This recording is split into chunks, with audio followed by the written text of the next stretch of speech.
زما مطلب دا ده چې دا عظیم په لاس راغلی نعمت لکه 20 کاله مخکې چې له غرو سره په سر جنګولو باندې راچولاړ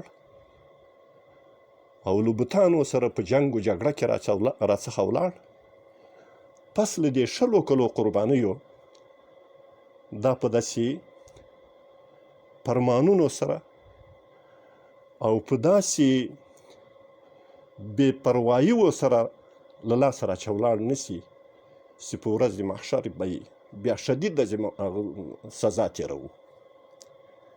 دغه علما دا باید دې ته متوجه وي. مخکې چې ما کوم حدیث ووایو د دې حدیث په باره کې دا علما باید مطالعه وکړي. دا له جوامع الکلمه څخه ده، ټوله دنیا پکې رانغښتل سوې ده په دې حدیث کې. دو آیاتونو کې باید تتبع پلټنه وکړي، خپله هغه فرمانونه چې په دې باره کې صادریږي په هغه فرمان کې په وضاحت سره ویل سوي دي چې 99% زموږ په معاشره کې ستر و حجاب مراعات، 1% نقصه ده. آیا زموږ په دې معاشره کې له دې علاوه نورې داسې شعبې نشته چې هغه 100% د شریعت خلاف دي؟ زموږ اقتصادي تعلقات، تجارتي معاملات، بانکي معاملات دا ټول سودي نه دي؟ موږ چې د خپل خطې او د خپل سرحد د باندې تعلق تجارت کوو، بانکي معاملات اجرا کوو، دا زموږ په فضا باندې چې کوم د محصول جمع کیږي، د تیارو محصول جمع کیږي، دا په هغو بینګو کې جمع کیږي چې د نظام اسلامي بینګونه دي، دا د اسلامي نظام بینګونه دي، په اسلامي اصولو باندې جوړ دي، برابر دي. دغه ټول سودي معاملات دي او په سودي بینګو کې دا جمع کیږي. موږ چې له هر چا سره تجارت کوو، خو که هغه اسلامي ملکي که غیر اسلامي ملکي، زموږ دا تجارت به د شریعت د اصولو په قید کې نه وي. زموږ بانکي معاملات به د شرعي اصولو، د شرعي قواعدو، د فقهي قواعدو په قید کې نه وي. زما مطلب دا نه ده چې کله هغو کې په موږ باندې تقي اغسته ده، موږ په ګناه کې لویږو او هغه کار د موږ خراب ده، نو موږ د دغه 1% خرابي هم په ځان باندې ومنو. داسې مې مطلب نه ده. زه وایم چې دلته خو الحمدلله 99% اصلاح ده، هلته 100% فساد ده. موږ په هغه باندې باید تمرکز وکړو، د هغو په باره کې داسې تجویز وړاندې نه کړو چې زموږ له ټولې دنیا سره تعلقات په ټپه باندې ودرېږي. موږ هغو ته بدیل معاملات، بدیل صورتونه، بدیل تجویزات وړاندې کړو چې هم شرعي هم نافي هم ګټوري. دا زموږ ذمهواري ده. زموږ علما باید په دې کې تحقیق وکړي. زموږ علما باید په دې کې تحقیق وکړي چې موږ نن په داسې حالت کې یو چې زموږ په فضا باندې د دښمن تیارې ګرځي، د دښمن ډرون ګرځي. موږ د دې صلاحیت او د دې وس نه لرو چې موږ د هغه دفع وکړو، مخه یې ونیسو. تاباکۍ دا به تر څو پورې موږ داسې یو؟ داسې الله تبارک وتعالی موږ ته وایي په سورة انفال کې 80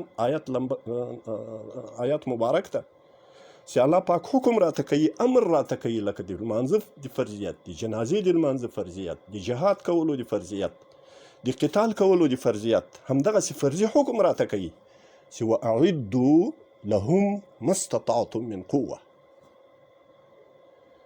د دې آیات په تحقیق کې، د دې آیات په مزایاو کې علما باید تحقیق وکړي.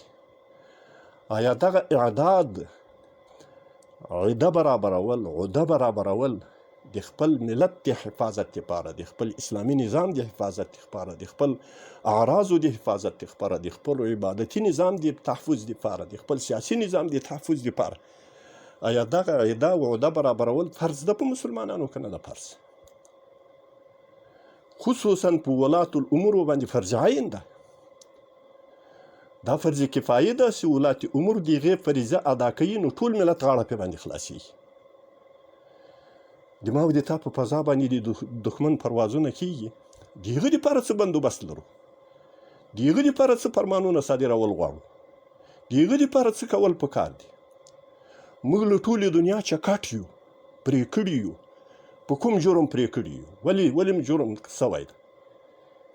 اسرائیل، یهودیان بیت المقدس ته، د مسلمانانو قبلې اولا ته مسلمانان لمانځه کولو ته نه پرېږدي.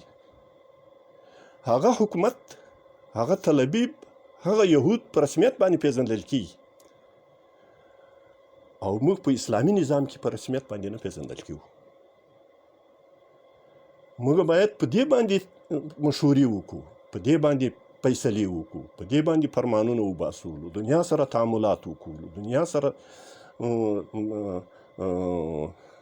فراست په کار راولو، له دنیا سره فطانت په کار راولو، له دنیا سره سیاست په کار باندې واچو.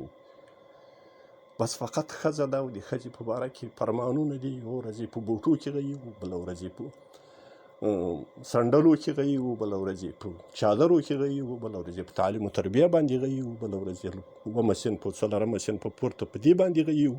د موږ دا ټول تمرکز په دې باندې راغلی، او هغه هم داسې حالاتو کې، په داسې شرایطو سره چې موږ یقین ده په دې باندې چې د همدغسې حشرویو په بنیاد باندې له موږ چې هغه لوی مقصد په خطر کې لویږي. هغه لوی مقصد د زوال درشل ته ټیله کېږي، چې هغه یو اسلامي نظام ده، هغه یو اسلامي زندگی ده، یو اسلامي حیات ده. الله تبارک وتعالی دې په موږ کې اسلامي شعور پیدا کړي. الله تبارک وتعالی دې موږ دغه محیطي، عنعنوي، محلي او دا کوتا نظري دا د موږ تاسې له وجوده الله تبارک وتعالی وباسي. د دنیا له علماو سره خبرې وکړو، له هغو علماو سره چې په یوه کلي کې نه وي لوی سوی، په یوه کلي کې نه یې بالغ سوی، په یوه کلي کې نه یې فارغ سوی، په یوه کلي کې نه یې شیخ الحدیث جوړ سوی، بلکې په دنیا کې ګرځېدلی، مذاهب یې مطالعه کړي، فقها یې لیدلي، مختلفې فقه یې مطالعه کړي، په حدیثو کې تخصصونه لري، په تفاسیرو کې تخصصونه لري، په سیاست کې تخصصونه لري. مسلمانان دي، د هغو له مشورو چې د هغو له تخصصو څخه، د هغو له تجربو څخه کار واخلو، هغه را سره شریک کړو، او داسې نه چې موږ په خپل مزاج باندې، په خپل ذوق باندې ټوله دنیا برابرو. الله دې په موږ کې واقعي اسلامي ذوقونه پیدا کړي. اقول قولي هذا استغفر الله لي ولكم ولجميع المؤمنين والمؤمنات.